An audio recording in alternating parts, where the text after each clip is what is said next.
Uniform civil code यानी एक देश एक कानून का सपना होगा साकार।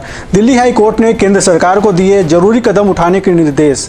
जानिए आखिर क्यों जरूरी है यूनिफॉर्म सिविल कोड। नमस्कार, मेरा नाम है अभिनव और डीआरएन में आज बात कर रहे हैं यूनिफॉर्म सिविल कोड यानी एक देश एक कानून की ज़रूरत पर।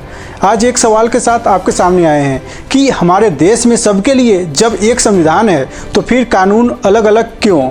आज़ादी के 73 साल बाद भी हमारे देश में विवाह, तलाक और ज़मीन जायदाद के कानून हर नागरिक के लिए एक समान क्यों नहीं है?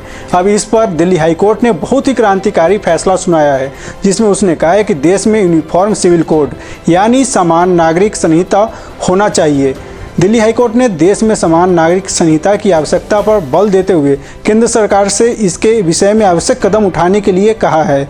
कोर्ट ने कहा कि यूनिफॉर्म सिविल कोड के कारण समाज में झगड़ों और विरोधाभासों में कमी आएगी, जो अलग अलग पर्सनल लॉ के कारण उत्पन्न होते हैं। यह आदेश जस्टिस प्रतिभा एम सिंह ने 7 जुलाई 2021 को हिंदू मैरिज एक्ट 1955 से जुड़ी एक याचिका पर विचार करते हुए दिया। अब आप खुद सोचिए कि समाज के हर वर्ग के छात्र जब स्कूल में जाते हैं तो उनकी एक जैसी यूनिफॉर्म होती है, एक जैसी परीक्षाएं होती हैं और स्कूल के नियम भी एक जैसे ही सब पर लागू होते हैं। तो क्या देश के कानूनों में भी यही समानता लागू नहीं होनी चाहिए? धर्म और जाति के आधार पर ये कानून अलग अलग क्यों है?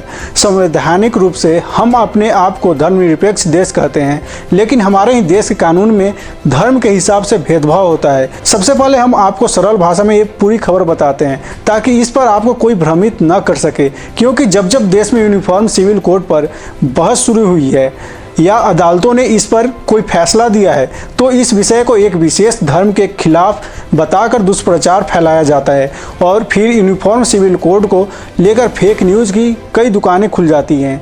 इसलिए इस विषय को लेकर आज आपको सही जानकारी होनी चाहिए और हम इसमें आपकी पूरी मदद करेंगे। सबसे पहले आपको ये पूरी खबर बताते हैं। दिल्ली हाई कोर्ट ने तलाक के एक मामले में दिए गए जजमेंट में कहा कि देश में समान नागरिकता संहिता को लागू करने पर विचार होना चाहिए और जजमेंट की एक कॉपी केंद्र सरकार को भेजी जानी चाहिए। यह फैसला जस्टिस प्रतिभा सिंह ने दिया है। संक्षेप में कहें तो खबर यह है कि एक बार फिर से अदालत ने देश में यूनिफॉर्म सिविल कोड को लागू करने पर जोर दिया है। लेकिन यूनिफॉर्म सिविल कोड है क्या और तलाक के इस मामले में कोर्ट को इसकी जरूरत क्यों महसूस हुई? यूनिफॉर्म सिविल कोड एक सेकुलर यानी पंथ निरपेक्ष कानून है जो किसी भी धर्म या जाति के सभी निजी कानूनों के ऊपर होता है। लेकिन भारत में अभी इस तरह के कानून की व्यवस्था नहीं है। फिलहाल देश में हर धर्म के लोग शादी, तलाक और जमीन जायदाद के मामलों का निपटारा अपने पर्सनल लॉ के मुताबिक करते हैं। मुस्लिम, ईसाई और पारसी समुदाय के अपने पर्सनल लॉ हैं,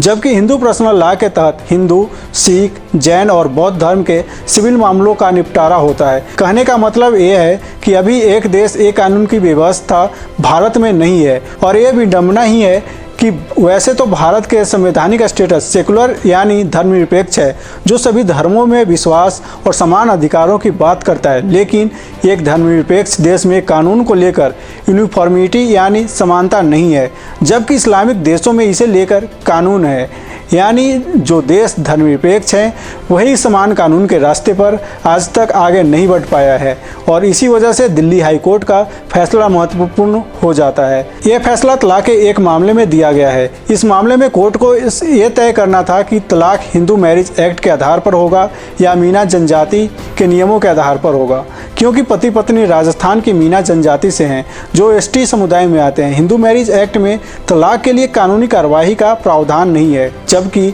मीना जनजाति में तलाक का फैसला पंचायतें लेती हैं।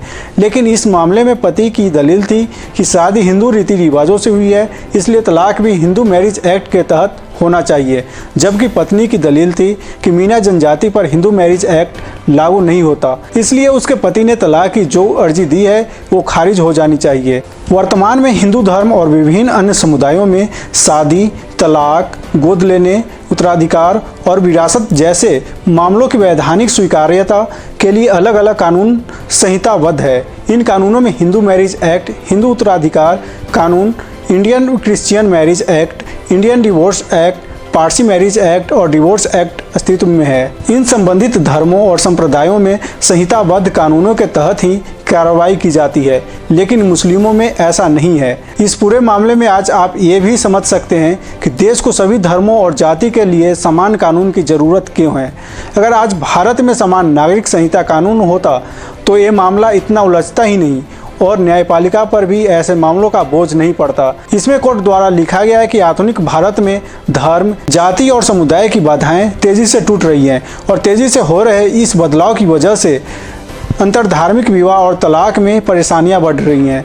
इसी तरह हमसे जुड़े रहिए और देखते रहिए दी3 का स्पेशल प्रोग्राम DRN।